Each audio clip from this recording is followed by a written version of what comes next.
My friend Mel off Mel Kitchen Cafe posted about Spaetzle. I think that's how you say it. I don't know. I'm horrible with words.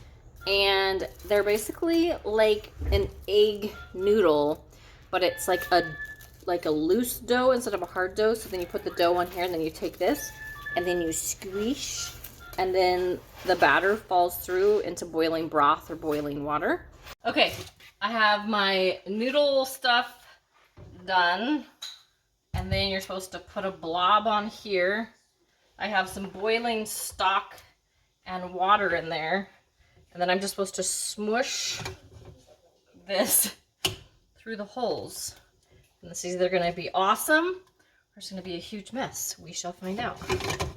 So it's kind of like raindropping into the water below. So far it's going pretty easy. And then, can you see? Now I'm supposed to let them cook for like 4 or 5 minutes. Once they raise to the surface, I got to scoop them out and do another batch.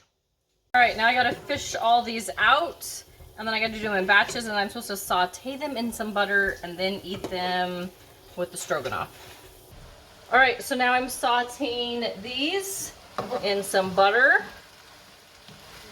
So far, this has actually been way easier. I did notice Mel on hers, she had a plastic one, which I think I would suggest because this gets pretty hot.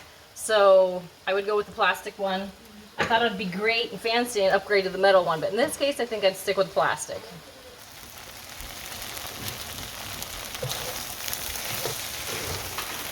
Okay, now put some meat on there.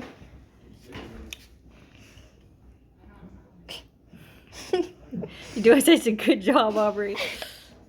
Do we like it? It's fantastic. Madeline? Oh, she's gone. She says she likes it. Here's my husband's bowl. He doesn't want to be on camera, but he likes it too. It's good. So we're giving a thumbs up.